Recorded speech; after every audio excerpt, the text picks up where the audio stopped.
N'oublie pas de t'abonner à la chaîne YouTube Togovi News.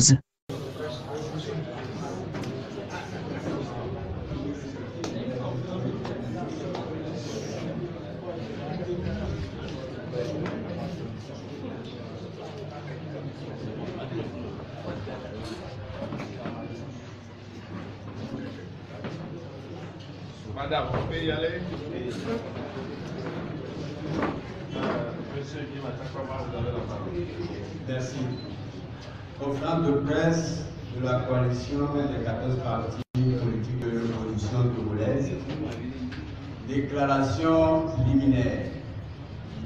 Les samedis 17 novembre, jeudi 29 novembre et samedi 1er décembre 2018, les populations de Lomé et de plusieurs villes de notre pays ont répondu massivement à l'appel de l'opposition à manifester pour demander l'arrêt du processus électoral unilatéral en cours, la mise en œuvre des réformes constitutionnelles et institutionnelles conformément à la feuille de route de la CEDEAO, la réforme du cadre électoral et la réalisation des mesures d'apaisement, notamment la libération des détenus et le retour des réfugiés et exilés, y compris le président national du PNP, Tipi Achada.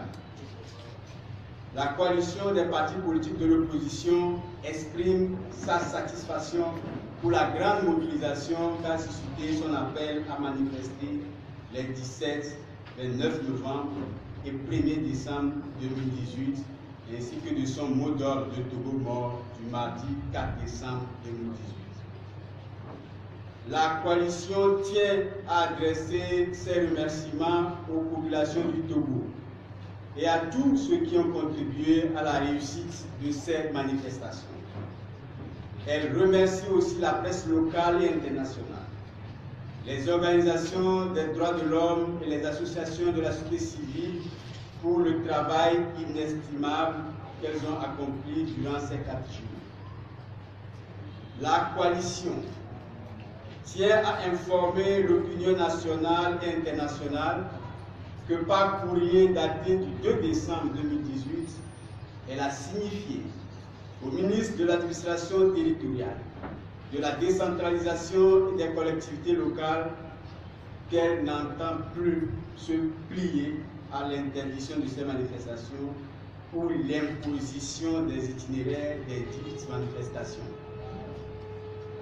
Par ailleurs, la coalition fera parvenir ce jour au ministère de l'administration territoriale, de la décentralisation et des collectivités locales son programme de campagne appelant les populations à empêcher le coup de force électoral contre la feuille de route et les lois de la République.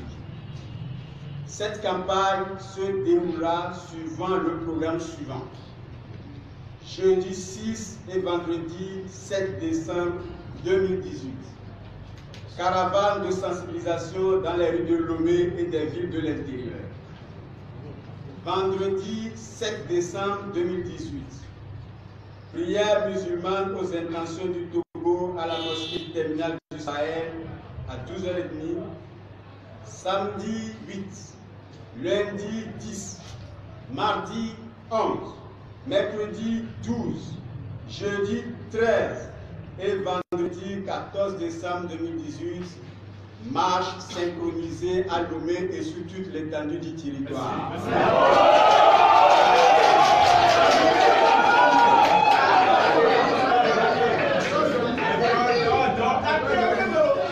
Dimanche 9 décembre 2018, 6h, messe aux intentions du Togo à Corvier. 9h, culte protestant aux intentions du Togo à l'église évangélique presbytérienne de Nikonakol et à l'église méthodiste Salem de Hanukopé. Samedi 15, dimanche 16, lundi 17, mardi 18 décembre 2018, marche synchronisée annulée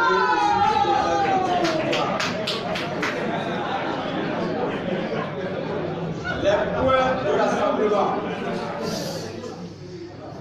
Les points de rassemblement ainsi que les itinéraires seront communiqués ultérieurement.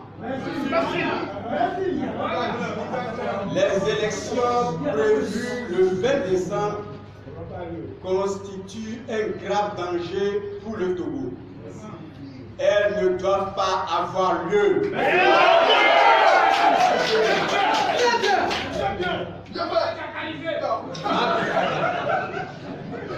En conséquence, la coalition invite les corps organisés et toute la société togolaise à manifester de la meilleure manière possible leur rejet du coup de force électoral en cours.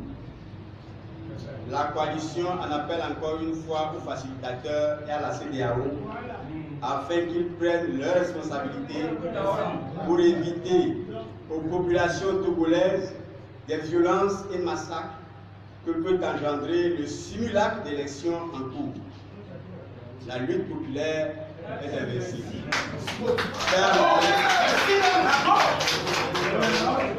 Fait annuler le 5 décembre 2018 la coalition.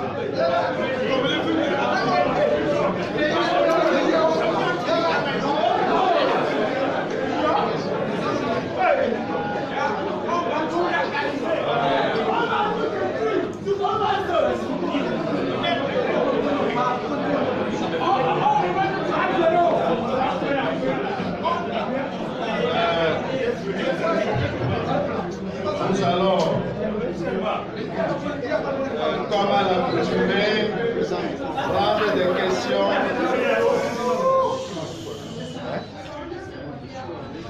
Nous allons, comme à l'accoutumée, prendre des questions d'éclaircissement. Donc, nous passons la parole uniquement aux journalistes, s'il vous plaît, aux hommes de médias, s'il vous plaît. Alphonse.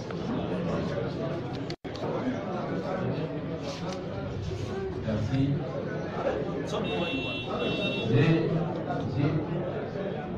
J'ai une seule question. À la suite, mais ma seule question, monsieur Jean-Pierre,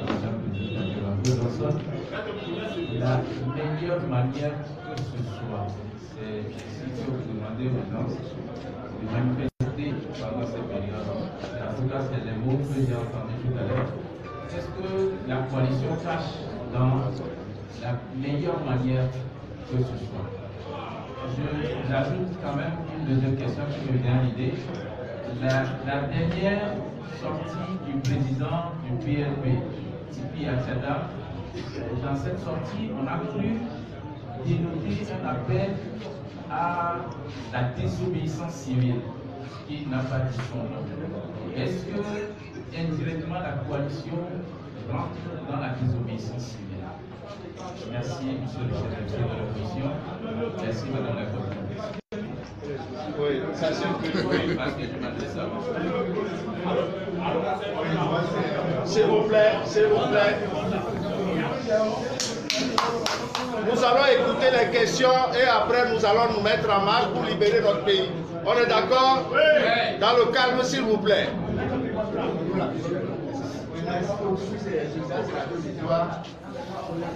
Je remercie les leaders de la C14. Ma question, avant le début de campagne, le ministre de la Sécurité et de la Protection civile a mis quand même à le dire que pour ces gens-là qui oseraient entraver le bon déroulement de la campagne des élections, nous voulons quand même les forces de sécurité sur leur route. Je voudrais savoir si ce message a une autre signification au niveau de ces canaux.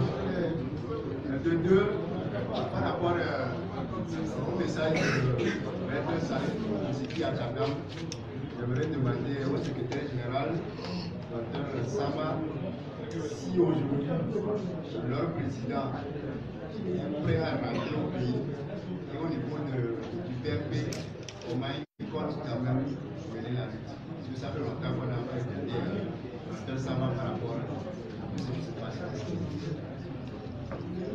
Vous voulez mettre? Oui. Après, vous le passez derrière. Vous voulez poser une question? Après, ce sera celui qui est en vert. Merci beaucoup. Ma première question, c'est de savoir. S'il vous plaît, c'est quel organe? Oh non, lui, on le prend. Oui, dis toujours pour ceux qui veulent. Togo-Vision. Ma première question, j'aimerais savoir, madame, le meeting qui a conduit la manifestation du samedi, vous avez laissé apprendre que vous allez saisir la CDA aussi. Tout à l'heure, dans la déclaration, j'ai vu entendre que vous avez uniquement saisi le ministre de la Justice territoriale. Est-ce que vous avez adressé la correspondance au niveau de la CDAO? Et quelle est aujourd'hui la position du comité de suivi face à la situation? Micro. En dehors de ça, vous avez entre-temps aussi envoyé une correspondance à votre jugement au président en exercice de la CDAO, M. Ouari. Quelle est aujourd'hui sa position, quelle est sa lecture après la sortie de la vice-présidente du Parlement de la CDAO? Ma dernière préoccupation, c'est par rapport à la situation qui a prévalu le jeudi dernier dans la zone d'Akoué, où les élèves ont été suffoqués, beaucoup ont été blessés, bastonnés. On parle même de l'arrestation de beaucoup, et certains auraient été détenus au niveau de la présence civile de l'OE. Aujourd'hui, quelle est la situation? Est-ce qu'on fait le point par rapport à ça? Parce que dans le bilan tout à l'heure, on n'a pas vu voir de ça. Quelle est la situation? Merci.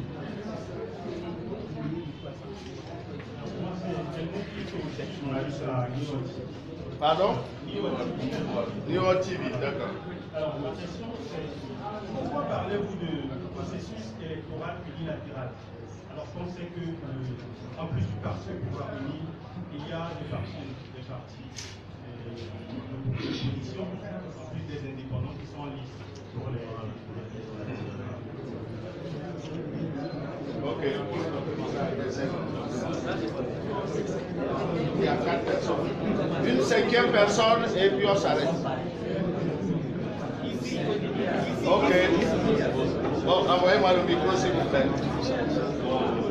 S'il vous plaît. Oui.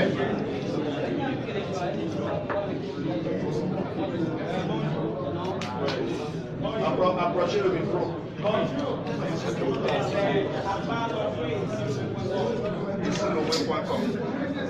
S'il vous plaît. On n'entend plus rien là. Nous avions appris qu'une délégation des députés de l'opposition, membres de la coalition, ont rencontré la dernière fois la vice-présidente, Madame Soungara. Est-ce que vous pouvez nous donner plus de détails sur la rencontre? Ok. Merci. Monsieur Adolfo, Oui. s'il vous plaît, par rapport à Mme Soungara et sa réaction de la dernière fois, permettez que j'ajoute juste une question. Il semble, selon certaines informations, qu'à la suite de sa sortie, elle aurait reçu beaucoup de reprimants de certains chefs d'État de la sous-région. Et si vous êtes au courant de cela, qu'est-ce que vous pouvez nous dire par rapport à cela? C'est intéressant. Ok.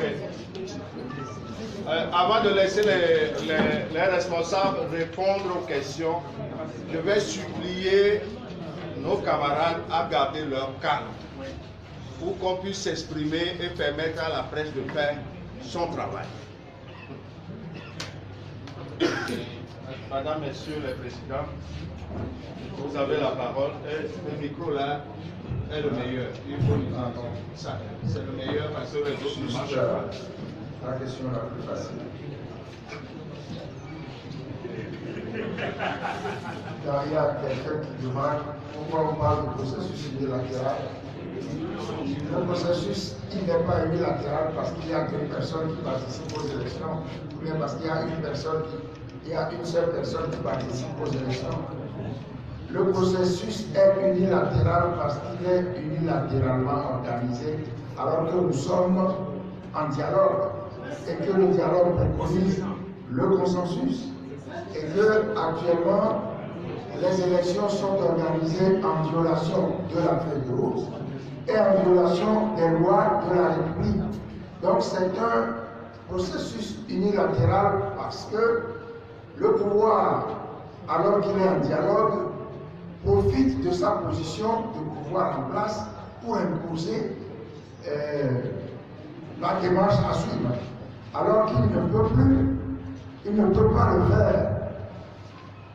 Voilà pourquoi le processus est qualifié d'unilatéral à juste titre. Si le pouvoir se fait organiser et accompagner par des accompagnateurs, ce n'est pas ça qui qualifie le processus. Ce n'est pas parce qu'il y a plusieurs partis politiques accompagnateurs avec le RPT UNIR que le processus est consensuel ou inclusif. Non.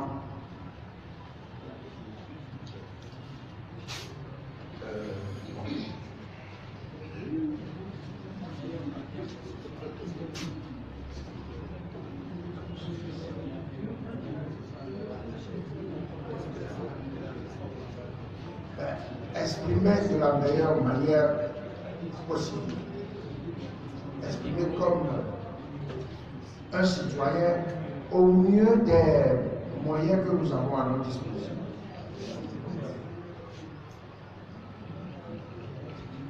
Donc, on en appelle à l'esprit patriotique de toutes les populations congolaises, de tous les compatriotes, pour que chacun œuvre de la meilleure manière qu'il peut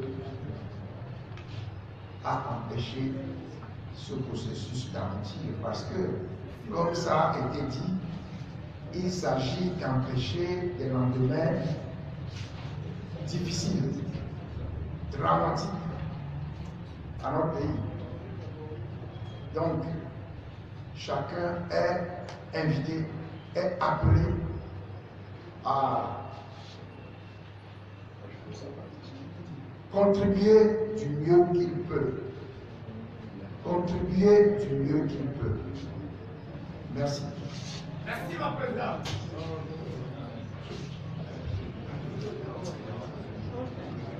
Merci beaucoup. Je voudrais juste, pour compléter les explications du chef de file de l'opposition, je voudrais juste vous renvoyer pour la première question à la feuille de route.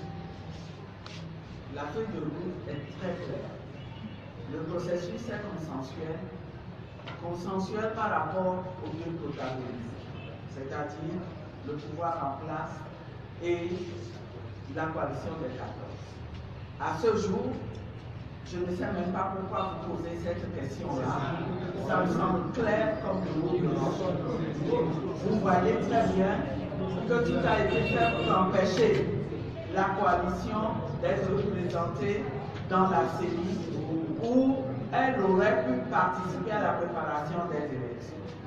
Ce n'est pas parce que le régime est parti se chercher des alliés et à la fois compétiteurs qu'on va dire le processus il n'est pas unilatéral.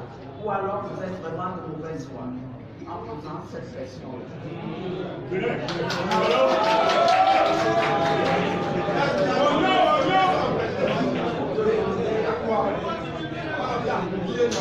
Ce que nous entendons par la meilleure manière.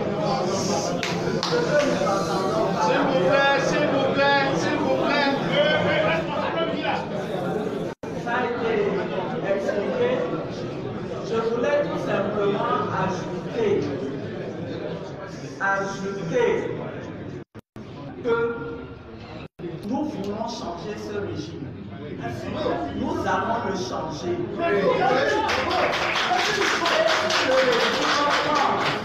Il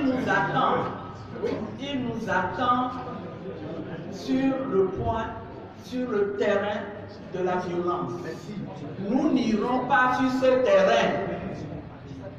Nous n'irons pas sur ce terrain, mais nous arriverons à atteindre nos objectifs. Nous allons combattre ce régime jusqu'à ce qu'il change, jusqu'à ce qu'il y ait alternance. Donc quand nous demandons aux Togolais, aux différents corps constitués, de contribuer de la meilleure manière possible à exprimer leur rejet du processus électoral, il ne faut pas qu'on nous dise que nous appelons les gens à la violence. Nous appelons à une lutte pacifique. Et nous maintiendrons notre lutte. Nous allons utiliser les moyens qu'il faut pour que ce régime puisse revenir à la raison et accepte la feuille de route pour que cela nous conduise à l'alternance. Je réponds par là à la question de M. Yak, le ministre de la Sécurité. Celui qui est violent et qui appelle à la violence, c'est lui. C'est lui qui appelle à la violence et qui se prépare à une confrontation croyant avoir la force brute. Mais nous voulons lui dire qu'il ne nous trouvera pas sur ce terrain. S'il va sur ce terrain, le monde entier sera bien forcé de constater que c'est ce régime, encore une fois, qui est violent. Et il y aura des conséquences cette fois-ci. Il y aura des conséquences. L'impunité pour la violence d'État est terminée. Elle n'aura plus lieu. Cette fois-ci, nous combattrons le régime et nous atteindrons nos objectifs. L'objectif immédiat, c'est que ce processus électoral n'ait pas lieu. Il ne doit pas avoir lieu. Il n'aura pas lieu. Donc, la question du ministre de la Sécurité, on y a répondu. Est-ce que pour le collègue Achadam, tu veux répondre pendant ce temps? Je vais Merci. On nous a demandé si le président Achadam est prêt à rentrer au pays. Mais vous savez, on est mieux que chez soi. Mais vous avez dû remarquer qu'à chaque manifestation, Achadam fait un appel. Mais cette fois-ci, il n'a pas pu le faire. Pourquoi? On n'en sait rien. Oui, Achadam veut rentrer au pays. Il est congolais, donc il veut rentrer au pays. Mais ce que je veux dire, c'est que tout ce qui se passe, oui, le PNP est au sein de la coalition des 14. C'est au sein de la coalition qu'on prend les décisions. Maintenant, en ce qui concerne le nombre d'arrêtés, quelqu'un a parlé de Zongo, ce qui s'est passé à Zongo. Oui, le 29, il y a eu 8 arrestations, dont une arrestation très tôt le matin. Ça, on pourrait dire que c'est un enlèvement. À 3h15, il y a un monsieur qui a été enlevé. Ensuite, au cours de la journée, il y a eu 7 arrestations. Au total, 8. Ils ont été déférés. Le premier, il y a eu 5 arrestations. Eux aussi, ils ont été déférés. Ils sont à la prison civile. Mais entre-temps, celui qui a été enlevé a été libéré hier. Celui qui a été enlevé à 3h15 du matin a été libéré hier. C'est vrai, il y a eu des dégâts dans le secteur des gaz lacrymogènes dans 2 écoles à Zongo, des blessés. Mais c'est tout ce que je peux faire comme compte rendu en l'état actuel des choses. Merci.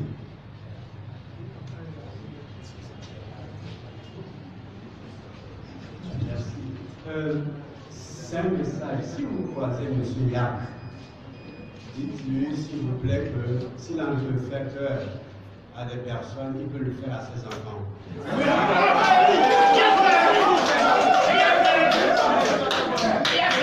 Dites-lui que nous avons notre avenir entre nos mains et nous allons empêcher ce vote électoral. Et il ne nous fait pas peur. Nous allons l'empêcher. Et il y a vrai là. La prison, c'est pas pour les blancs. Pour les hommes. La prison, c'est pas pour les blancs. On est prêts. Ok, il y a des questions qui concernent la CEDEAO. Nous avions dit la dernière fois que nous allions saisir la CEDEAO. Oui, nous l'avons fait. Effectivement, un billet est parti lundi, je crois, lundi en direction des indicateurs. Et nous sommes en contact.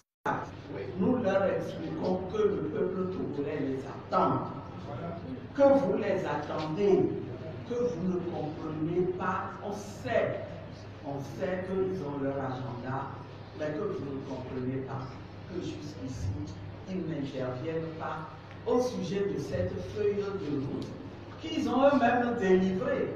Et c'est cette feuille de route-là qui est bafouée par le régime, bafoué sur tous les plans. Tout le contenu est bafoué aujourd'hui. On ne peut dire avec satisfaction qu'il y a au moins un point de la feuille de route qui a été appliqué. Alors, dans ces circonstances-là, nous leur faisons comprendre qu'il faut qu'ils interviennent. Et nous leur faisons comprendre que c'est urgent. Donc, nous sommes convaincus qu'ils sauront prendre leurs responsabilités. Oui, le président Bouhari, qui est président en exercice de la CEDEAO, est lui aussi régulièrement informé de ce qui se passe.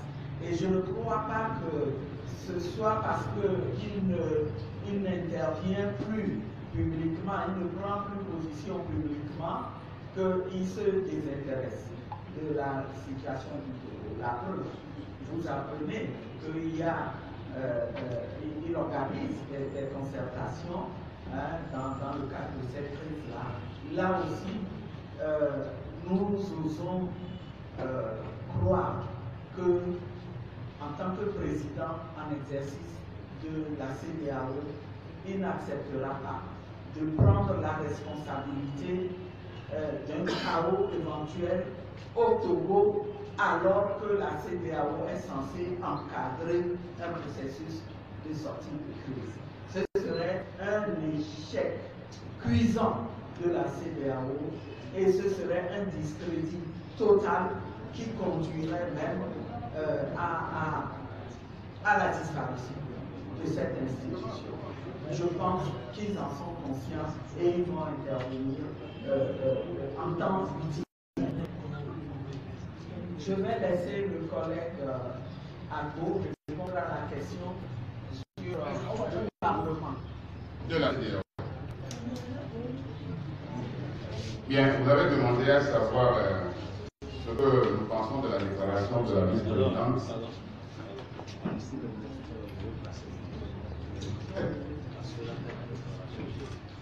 Ah, c'est cher pour qu'elle a pris après la visite.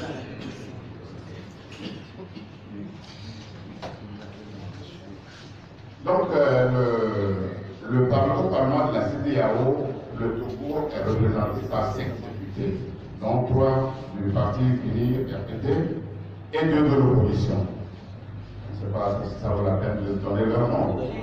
Bon, au niveau de Wini, il y a Mme Ouro, M. Chao, Mme Ouro et M. Odin, les députés. Au niveau de l'opposition, il y a M. Abik Yassemo de l'ANC et M. Senou Koma de Brigade. Donc, ça fait 3 semaines que la CEDEAO organise sa session ordinaire.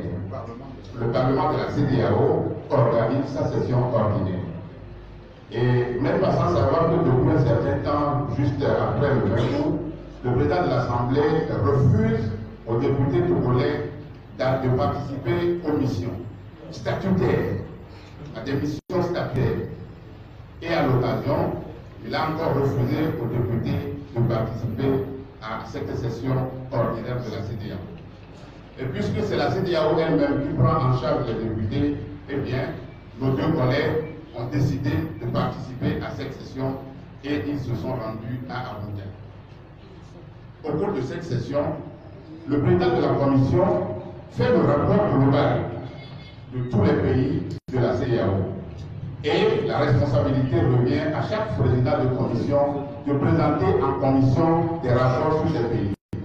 C'est ainsi que la commission des affaires politiques a reçu son président, le général Béhanzin, qui a produit le rapport sur le Togo. Nos députés étant présents et ont constaté que le rapport n'était pas exhaustif, sont intervenus pour clarifier la commission par rapport à ce qui se passe et donc vous n'êtes pas sans savoir. Et c'est à la suite de cela que le président de la commission, Béhanzin, a dit qu'eux, ils sont des fonctionnaires et que les décisions se prennent au niveau des chefs d'État et lorsqu'ils reçoivent des ordres, ils les mettent en pratique. La vice-présidente de la CEDEAO n'est pas une petite personne. Elle est informée à partir de cet instant-là de la réalité de ce qui se passe au Togo. Et c'est par rapport à ça qu'elle a fait son intervention et a demandé à la CEDEAO la position qu'elle a prise pour éviter le bain de sang au Togo. C'est-à-dire qu'il faut renvoyer les élections à plus tard pour pouvoir mieux organiser les choses. Le lendemain de la déclaration de la vice-présidente de la commission, de la vice-présidente de la CEDEAO, eh bien, le FPT Uni a dépêché ces 3 députés à qui il a refusé la participation à cette session, qui sont arrivés à Abuja tard dans la nuit. Et je veux savoir le but, c'est pour aller contredire les notes. Hier, nous sommes en communication avec nos collègues, il y a eu une réunion où ils ont dit qu'on ne peut pas prendre une résolution sur le Togo tant que le Togo n'a pas présenté son rapport pays. Mais nos représentants sont intervenus pour dire également que le rapport pays n'a rien à voir avec la situation politique au Togo et qu'il est indispensable de prendre une résolution sur le Togo. C'est ce qui est en train d'être discuté à Abuja actuellement.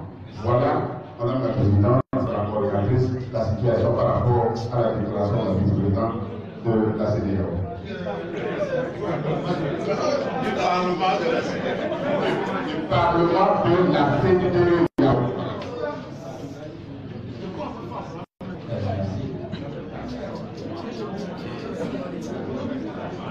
Les gens ont fait allusion en posant des questions sur la désobéissance civile. Je voudrais dire que notre opposition est une opposition responsable. Et rappeler aussi que notre constitution définit les circonstances dans lesquelles elle permet aux citoyens d'aller à la désobéissance civile. Et si ces circonstances sont réunies, l'opposition n'hésitera pas à aller à la désobéissance civile. Je voudrais aussi rappeler au ministre Yaki Ménage que on ne peut pas se prévaloir du monopole de la violence parce qu'on a une armée qui est censée être républicaine. Je vais lui rappeler que même si l'hébreu ne peut pas traire le lait, il est en mesure, il est capable de renverser le pot de lait. Merci. Merci. Merci.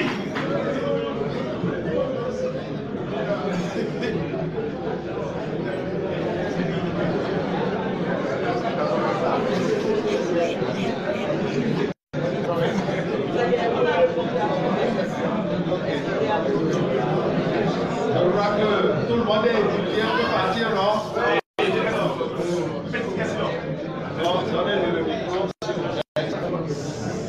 Qu'elle soit suffisamment petite, oui. Ma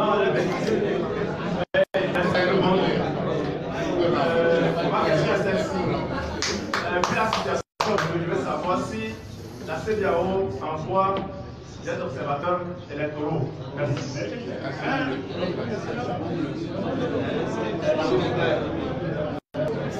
Ce sera tout.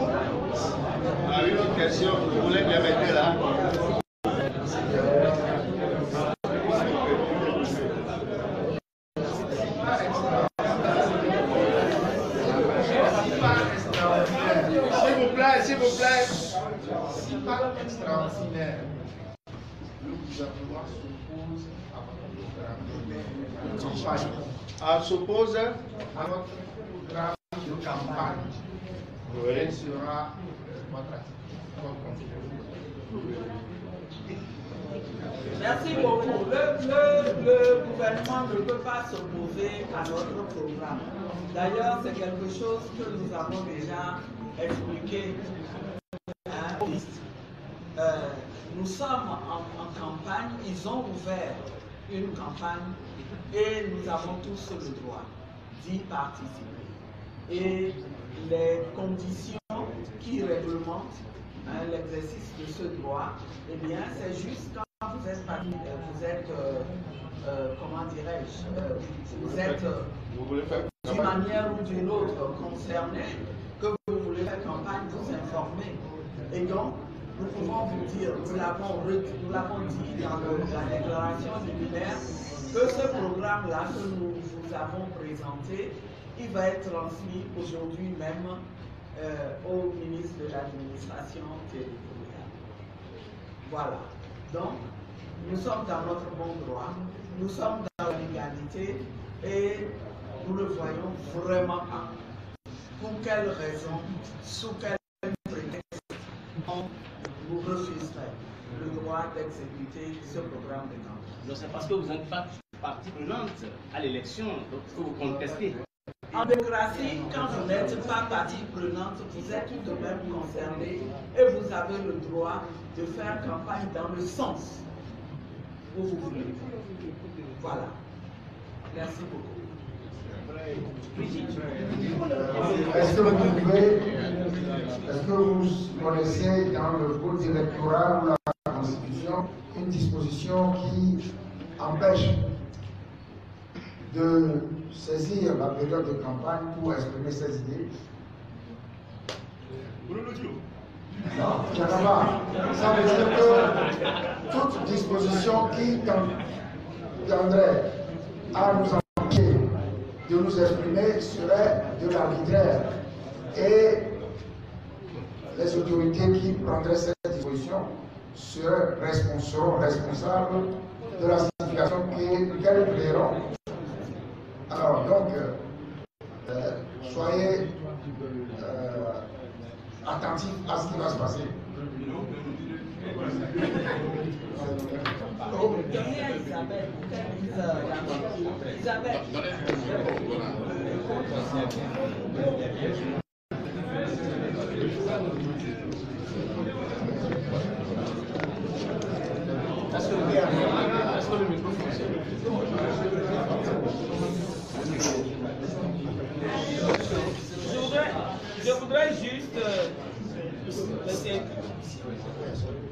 Je voudrais juste apporter quelques éclaircissements par rapport à la question posée relative à la campagne électorale et au programme décliné tout à l'heure par la C14. Et je me contenterai de lire seulement les dispositions du Code électoral, notamment l'article 67, qui dit « Les partis politiques reconnus, conformément aux dispositions de la Charte des partis politiques, ainsi que les candidats indépendants, sont seuls autorisés à organiser des réunions électorales. » Et vous savez, au Togo, le vote n'est pas obligatoire. Vous pouvez participer comme refuser de participer. Mais le texte vous donne l'autorisation que vous participez ou que vous refusiez de participer, de dire les raisons pour lesquelles vous acceptez de participer ou refusez de participer, et c'est ça la campagne électorale.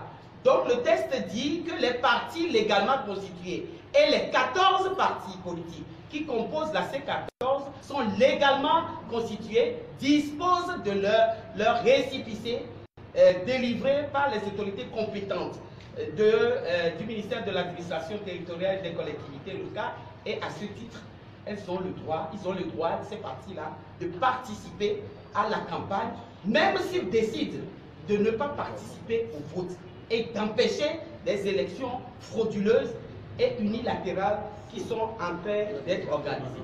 Et je rappelle que ce n'est pas l'opposition qui viole le code électoral en ce qui concerne la campagne électorale met bien le parti au pouvoir parce que l'article 72 de ce même code dit pendant la durée de la campagne électorale sont interdites, écoutez bien ce qui est interdit et vous verrez, sont interdits les pratiques publicitaires à caractère commercial par la voie de presse, de radiodiffusion et de télévision, les dons et libéralités en argent ou en nature à des fins de propagande pour influencer ou tenter d'influencer le vote, l'utilisation des biens ou moyens d'une personne morale, de droit public, d'une institution ou d'un organisme public au même fait.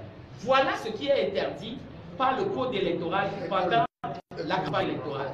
Merci. Et voilà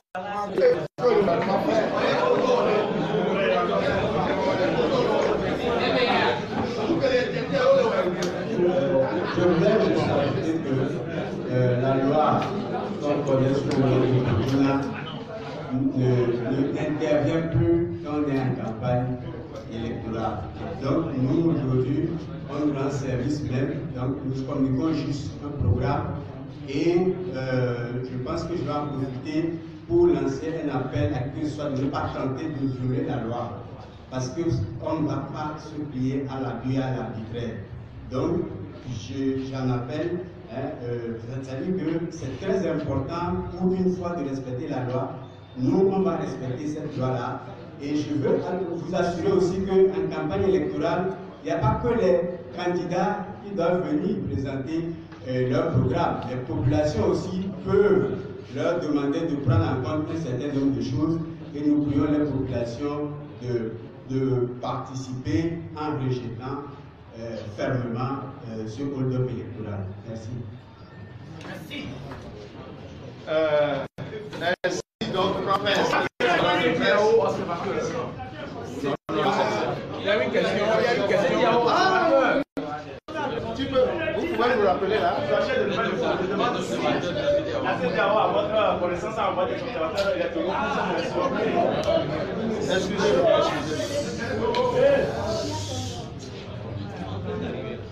À ce jour, la CEDEAO ne nous a rien dit. Nous ne savons pas s'ils vont envoyer des observateurs ou pas. Je pense que c'est une question que vous pourriez poser aussi à la CENI. Justement, quand on veut organiser des élections transparentes et démocratiques et qu'on n'a rien à cacher, eh bien, normalement,